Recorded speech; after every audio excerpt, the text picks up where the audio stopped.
रघुकुल भूषण भक्त शिरोमणि प्रभु श्री राजा रामचंद्र जी दरबार में पधार।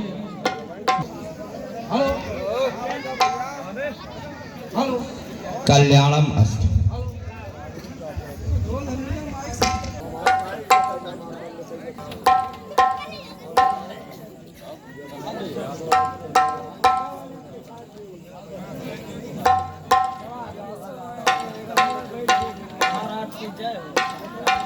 पर छोटे अनुज शत्रुघ्न विजयी हुए।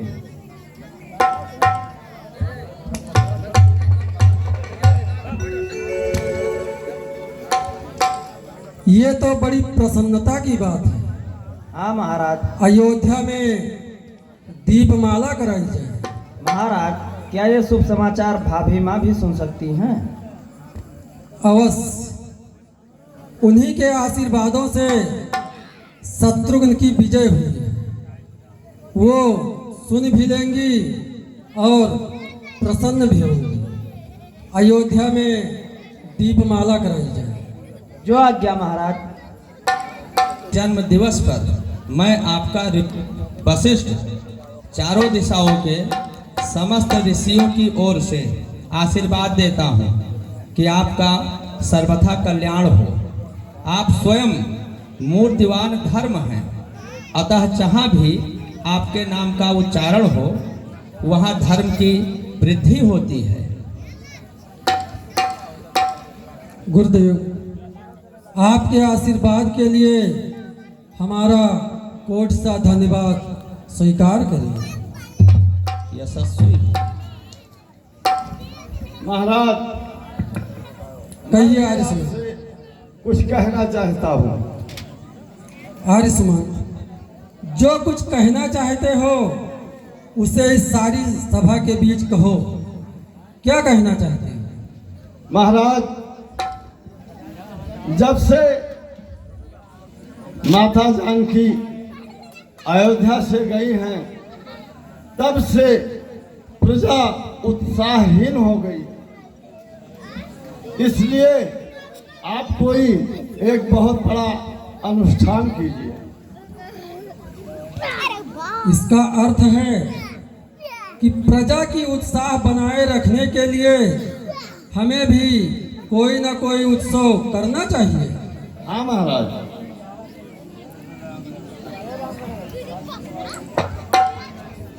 ठीक है, यदि सबकी सम्मति हो तो हमारे मन में राजसी यज्ञ करने का संकल्प आया है। इसे धर्म सेतु भी कहते हैं। ये धर्म का पोषक और समस्त पापों को नाश करने वाला है। समस्त राजाओं का शाश्वत धर्म इसमें प्रतिष्ठित है। अतः यही राजधर्म की चरम सीमा है। जो भी राजा इस यज्ञ को करे वो अक्षयस का भागी होता है।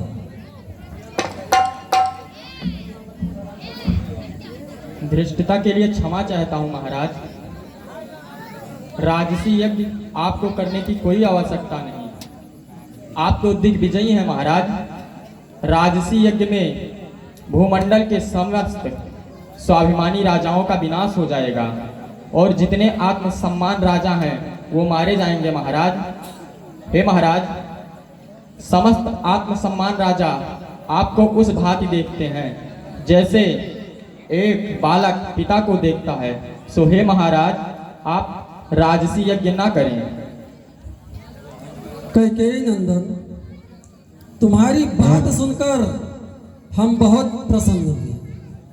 शास्त्र कहता है कि यदि बालक के द्वारा कही हुई बात अच्छी हो तो उसे ग्रहण कर लेना चाहिए।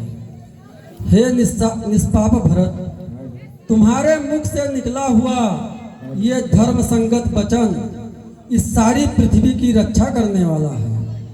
अतः इस उत्तम यज्ञ की ओर से हम अपने मन को हटा लेते हैं।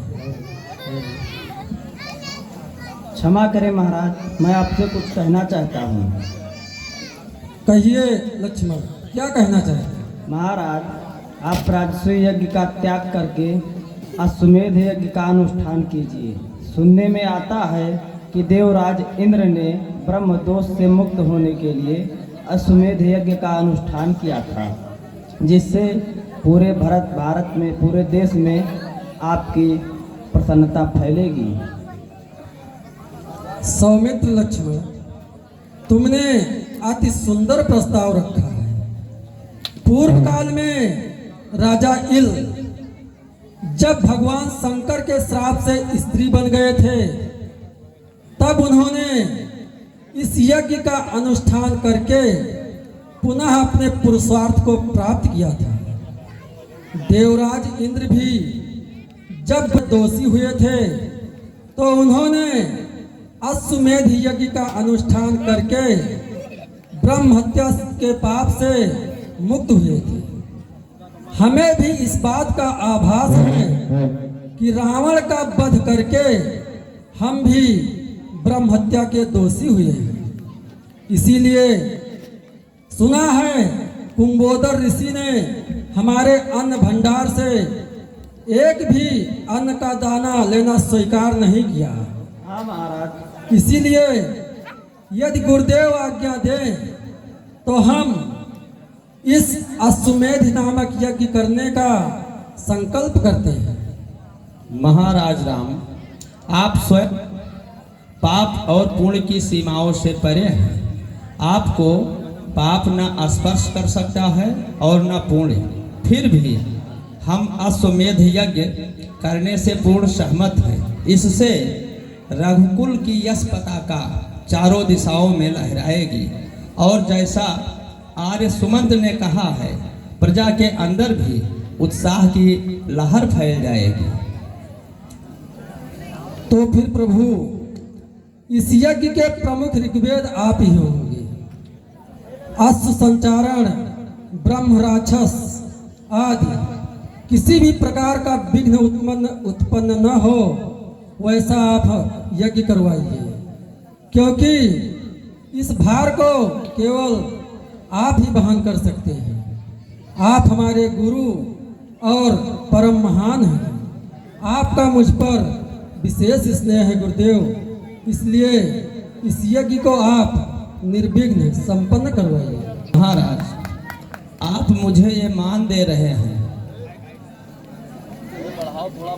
मुझे ये मान दे रहे हैं, इससे मेरा जीवन सफल हो गया।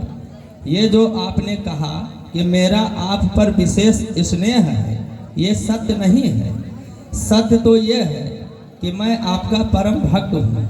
आदि काल में जब परम पिता ब्रह्मा ने मुझे सूर्यकुल का पुरोहित बनने को कहा था, तो मैंने ये कहकर अस्वीकार कर दिया था कि मुझे पुरोहिताई का काम अभीष्ट नहीं।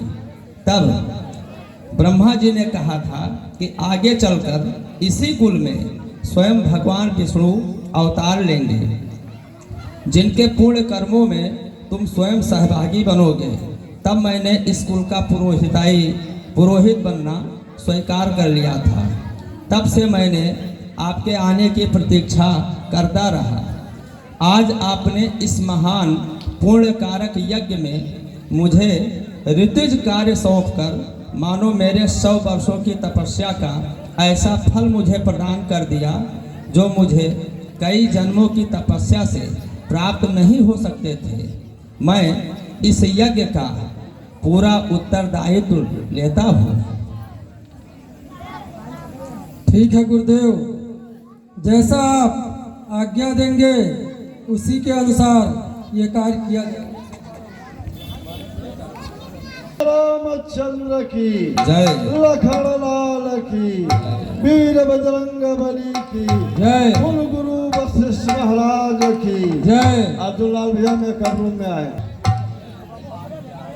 महाराज, ये यज्ञ ऐसा होना चाहिए जो वरुण, चंद्रमा और इंद्र के यहाँ भी नहीं हुआ। ठीक है महाराज।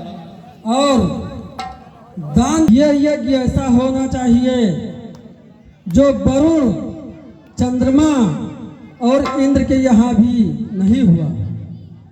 दान दक्षिणा का प्रबंध ऐसा हो कि जब तक दान लेने वाला बार बार ये न कह दे कि बस अब हमें और कुछ नहीं चाहिए, तब तक उसे दान देते रहो।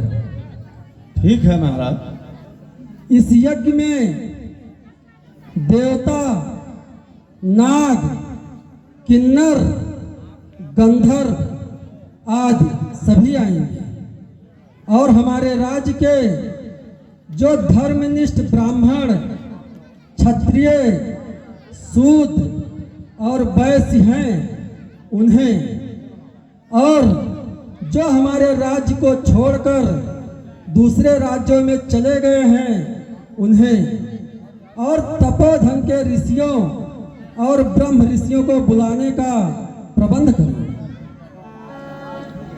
शत्रुघ्न को शीघ्र संदेश भेजो, उनसे कहो कि यहाँ बहुत कार्य है। ठीक है महाराज। और भरत, उत्तर पश्चिम में मामा कैकेयी राज को आमंत्रित करने के लिए अपने पुत्र राजकुमार तक्ष को भेजो। जो आज्ञा महाराज। हैलंग, तैलंग, कलिंग और गांधार आदि देश के राजाओं को बुलाने के लिए विशेष दूत भेजा जाए। महाराज सुग्रीव, अंगद, नलनील, जामवन और महाराज सुग्रीव के सभा में जितने भी मंत्री हैं उन्हें बुलाने के लिए दूत भेजा जाए। किष्किंधापति, लंकाधिपति महाराज विभीषण को अपने राक्षस वीरों सहित आने का निमंत्रण भेजो। जो आज्ञा महाराज। और उत्तर पश्चिम के काशी नरेश जो हमारे परम मित्र हैं उन्हें भी इस यज्ञ में आने के लिए निमंत्रण भेजो। जो आज्ञा महाराज। आर्यसमंत महाराज। इस यज्ञ के परम विभूतियों गुरु विश्वामित्र, अत्रि, गौतम, पुलस्त, भार्गव, च्यवन, जमदग्नि, पाराशर, कश्यप, दुर्वासा, भरद्वाज और अगस्त और महर्षि वाल्मीकि को बुलाने के लिए विशेष दूत भेजा जाए। जो आज्ञा महाराज। आर्यसमंत महाराज। महाराज जनक को बुलाने के लिए हमें स्वयं उनकी सेवा में उपस्थित होना चाहिए था, परंतु गुरुदेव का आदेश है कि जब तक ये यज्ञ पूरा न हो जाए तब तक हमें अयोध्या के बाहर नहीं जाना चाहिए।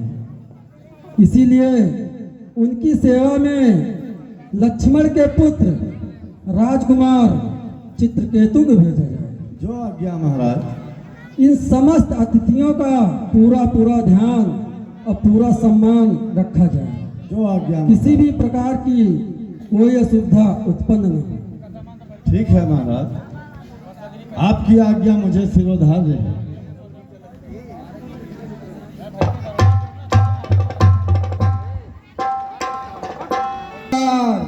काशी नरेश महाराज प्रदर्दन महाराज राम के दर्शनों के लिए पधार रहे हैं।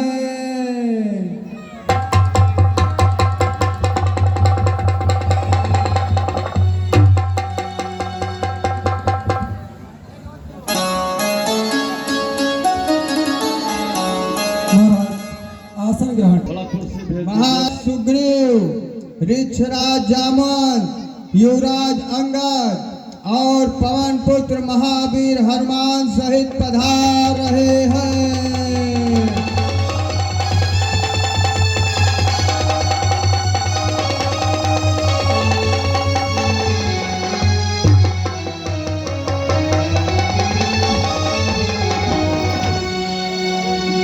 हमें अब ऐसा लग रहा है कि हमारा यह यज्ञ निर्विघ्न पूरा हो जाए।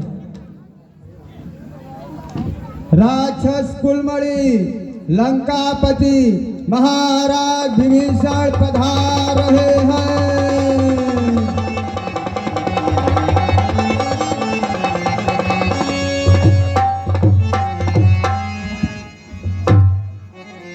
बोलो राजा रामचंद्र की, बोलो लखनलाल की, बोलो मां जननी की। वीर प्रतापी रघुकुलमणि मथुरा नरेश राजा शत्रुघ्न पधार रहे हैं।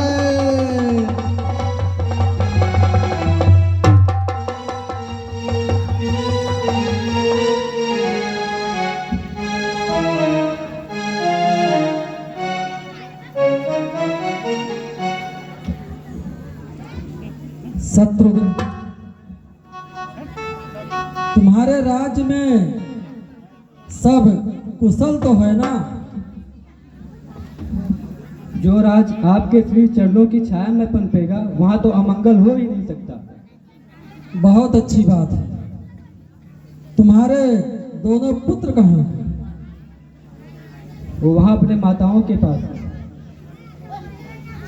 ठीक है, हम उनसे चलकर राजमहल में ही मिल लेंगे। अब तुम्हें अंगद के साथ मिलकर और लक्ष्मण को भी साथ मिलाकर इस यज्ञ का सारा भार तुम्हें उठाना होगा। जो आज्ञा महाराज। बोलो मां जननी की।